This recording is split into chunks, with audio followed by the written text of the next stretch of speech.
निवड झाली आहे, काय आपलं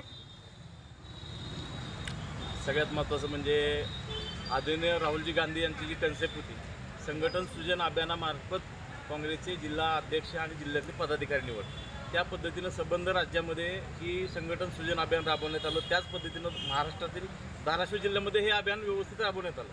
यामध्ये सगळ्यात महत्त्वाचं म्हणजे राहुलजी गांधी असतील, प्रांताध्यक्ष हर्षवर्धन सपकाळ साहेब असतील, आदरणीय अमित भैया देशमुख असतील, विश्वजित कदम, बंटी पाटील आणि बाळासाहेब थोरात साहेब, या सर्वांनी एक विचारानं हे अभियान राबवण्याचं ठरवलं आणि आमच्यासारख्या त्या अभियानातून युवकांना संधी काम करण्याची मिळाली.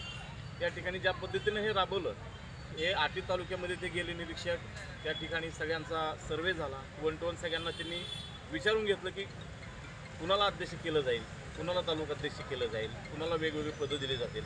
त्या पूर्ण चाळणीतून 17 नावं आली, त्याच्यातून पुन्हा मला स्वीकारण्यात आलं आणि मला अध्यक्ष करण्यात आलं. त्याबद्दल मी सर्वांचा या ठिकाणी मनस्वी आभार आहे. पुढे काय आव्हान आहेत आपले जिल्ह्यामध्ये? काँग्रेस बऱ्यापैकी बॅकफुटवर गेलेले आहे, तर तिला ऊर्जित अवस्था देण्यासाठी काय तुमच्याकडे विजन?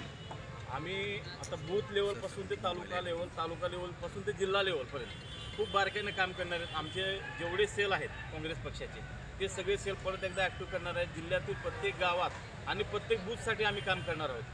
महत्त्वाचं म्हणजे या जिल्ह्यातला शेतकरी वर्ग असेल, ऊस उत्पादक, कांदा उत्पादक वर्ग असेल, शेतकरी वर्ग असेल, विविध समाजातील लोक असतील, विविध क्षेत्रातील छोटे मोठे उद्योजक असतील, सर्वांपर्यंत आम्ही जाऊन काम करणार आहेत आणि स्वस्थ न बसता परत एकदा ही काँग्रेस नव्याने ॲक्टिव्ह करणार आहेत. विलासराव देशमुख साहेबांचं एक वाक्य या ठिकाणी आवर्जून सांगायचं वाटतं की अनेकांनी काँग्रेस संपवण्याचा प्रयत्न केला, पण काँग्रेस संपली नाही. कारण की ही मुळात इथल्या लोकांच्या रक्तातच काँग्रेस आहे. कारण की ही समतावादी भूमी आहे. या ठिकाणी जन्माला येणारा माणूस हा समतेच्या विचाराचा आहे. काय प्राधान्य राहील कामाला? तुमचं प्रथम प्राधान्य कोणत्या कामाला राहील? सगळ्यात महत्त्वाचं म्हणजे आता सध्या महागाईचा विषय समोर आहे. ज्या पद्धतीने पेट्रोल डिझेलचे भाव वाढत आहेत आणि आपले पंतप्रधान सांगत आहेत की सोनं खरेदी करू नका, पेट्रोल डिझेल हाताळा, कमी वापरा. ही सिस्टीम होऊ शकत नाही. ओके, तुम्ही स्वतःच आधी त्या गोष्टी आचरणात आणा, नंतर जनतेकडून त्या अपेक्षा करा. महागाई वाढत चाललेली आहे.